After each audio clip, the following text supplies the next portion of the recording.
The most profound commentators on such battle have always concluded that the fundamental line is drawn in the human soul. And if you don't think that's enough to keep you busy, that just means you haven't looked inside with enough, courage and perspicacity, voluntarily, consciously, and wisely, or we're going to be beat to death by our own stupidity. And that's going to happen quickly in many, many ways. Ever been called a bigot for speaking your mind? Jordan Peterson knows the feeling. In this video, he faces off against a hostile interviewer who's hell-bent on painting him as anti-women. But Peterson's not having it. Watch as he calmly dismantles the wage gap myth and explains why 80% of consumer decisions are actually made by women. It's a masterclass in standing your ground against woke nonsense. Before we move on, I'd like to ask you a small favor. If you appreciate this content, please take a second to like this video and subscribe to the channel. Over 98% of you watch the videos without subscribing. It costs you nothing, but it makes a huge difference to us. So did you click the subscribe button? Great, thank you so much. Now, back to the video. Jordan Peterson walks into the studio expecting just another day at the office. You know, talking about his work, maybe fielding a few softball questions. But man, was he in for a surprise. The interviewer's young, probably fresh out of journalism school. She's got that hungry look in her eyes, like she's after something big. I do stand by my original statement, though, that there's a brand of more radical feminism that insists that our culture is best characterized as an oppressive patriarchy, and I think that, first of all, that's an appalling sociological doctrine. But that's a straw man, because no one says there's anything toxic about masculinity per se. What do you mean no one says that? The People term exists. No, they... How is that a straw man? Well, but where did the term come from? It's a phrase that's used about forms of masculinity. There's something toxic, let's say, about masculinity per se. What that will inevitably mean is that as women adopt more masculine roles, traditionally, what is that toxicity somehow going to go away? Peterson settles into his chair, and at first, everything seems normal. They chat about his latest book, his views on personal responsibility, but there's something off about the whole thing. It's like there's this undercurrent of tension in the room. Peterson can feel it. He's been in enough interviews to know when someone's got an agenda. The questions start to shift, getting more pointed. The interviewer's voice has this edge to it, like she's just waiting to pounce. Then it happens. She drops this bomb of a question. Dr. Peterson, don't you think your views on gender roles are outdated and harmful to women? Whoa, talk about loaded. Peterson takes a deep breath, trying to gather his thoughts. But before he can even respond, she's firing off another question. You can see the gears turning in Peterson's head. What's this interviewer really after? Is she trying to trap him? Make him look bad? The whole vibe in the room has changed. It's not a friendly chat anymore. It's more like a courtroom cross-examination. Finally, the mask comes off.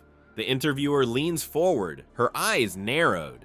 Let's be honest, Dr. Peterson, your work is fundamentally anti-women, isn't it? Boom. There it is. The real reason for this interview. Peterson realizes he's walked right into a trap. The question isn't even a question, it's an accusation. You can see him tense up, his jaw clenching. He's been in tough spots before, but this is something else. So what's Peterson gonna do? How's he gonna handle this ambush? He's got two choices. He can get defensive and play right into her hands, or he can find a way to turn this whole thing around. The clock's ticking, the camera's rolling, and Peterson's got to make his move. The gloves are off, and this interviewer is not playing fair. She's got a whole arsenal of loaded questions and out-of-context quotes ready to go. But here's the thing, is she actually setting herself up for failure? 100% preoccupied with the most pathological possible political narrative, which is essentially a victim-victimizer story in terms of who's got the power, who's the oppressed. And there's nothing in that but an endless recipe for, I can't imagine, this is something that possesses the universities as well, there's nothing more toxic than a victim-victimized narrative. And that certainly possesses the radical left in particular to the nth degree. Cause when you come at the king, you best not miss. So now the interviewer's firing off questions like a machine gun. It's all about Peterson's views on women in the workplace. But every time he tries to explain, she cuts him off.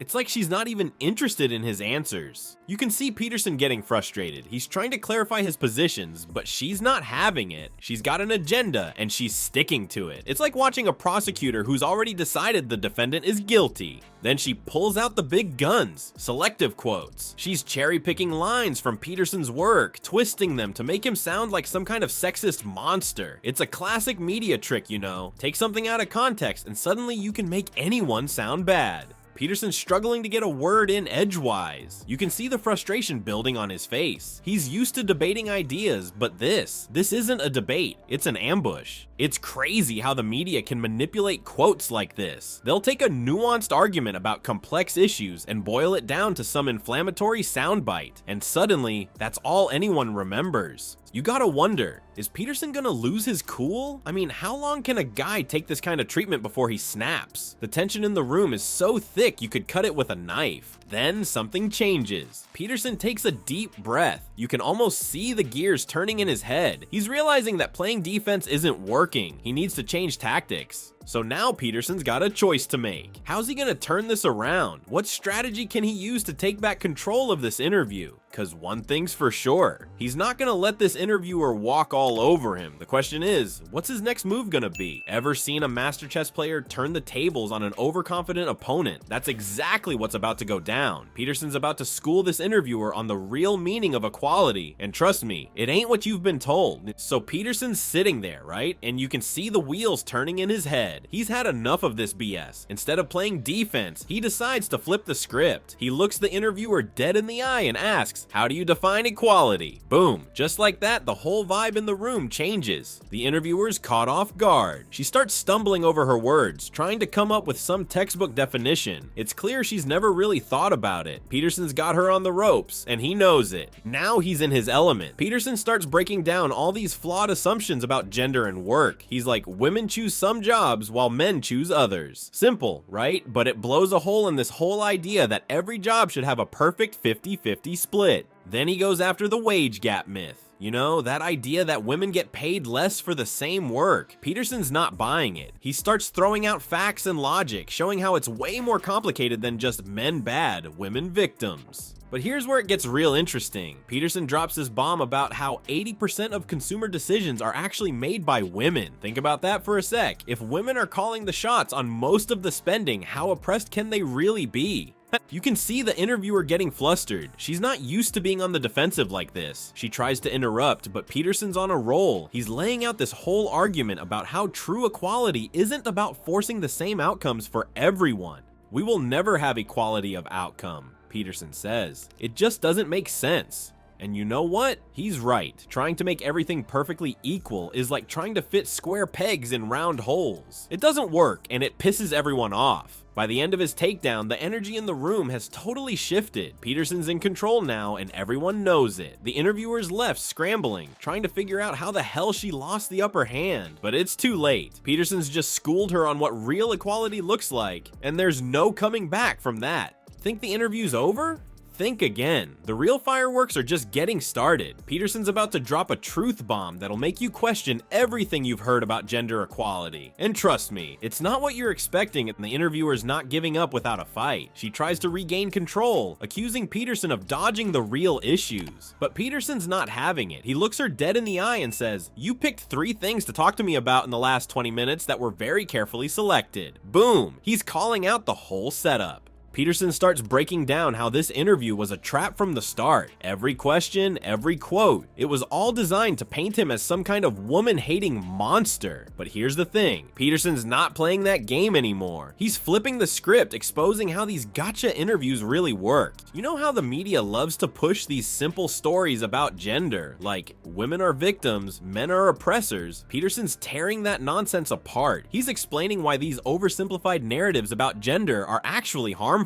They shut down real conversations before they can even start. It's crazy how the media does this. They take complex issues and boil them down to some clickbait headline, and if you try to add any nuance, they'll shut you down faster than you can say politically incorrect. It's like they're allergic to actual thinking. So how's this train wreck of an interview gonna end? Peterson's got one last bomb to drop. He looks at the interviewer and says, "True equality means accepting differences. It's simple, but it's powerful." He's saying we can't force everyone to be the same. Real equality is about giving people the freedom to make their own choices. The interview wraps up, but you gotta wonder, who really won this battle of ideas? Sure, the interviewer came in swinging, thinking she'd take down the big bad Peterson, but in the end, who looked more reasonable? Who actually had something meaningful to say? Peterson walked out of there with his head held high, leaving behind a trail of mic drops and shattered assumptions. And maybe, just maybe, he got some people thinking about what equality really means. So that was one hell of an interview, huh? Peterson walked in thinking it'd be a cakewalk and ended up in a cage match. But man, did he come out swinging. Remember how he flipped the script on that wage gap nonsense, and then dropped that bomb about women making 80% of consumer decisions? That's the kind of stuff that makes the woke crowd's heads explode. But here's the real kicker. Peterson wasn't just defending himself. He was standing up for all of us who are sick of these simplistic narratives about gender and equality. You know, the ones that treat women like helpless victims and men like oppressive monsters. Peterson said it best. In order to be able to think, you have to risk being offensive. And isn't that the truth? But here's a question for you. Who gets to decide what's offensive anyway? The Twitter mob? Some Hollywood celeb? Or maybe, just maybe, we should all grow a thicker skin and start having real conversations again.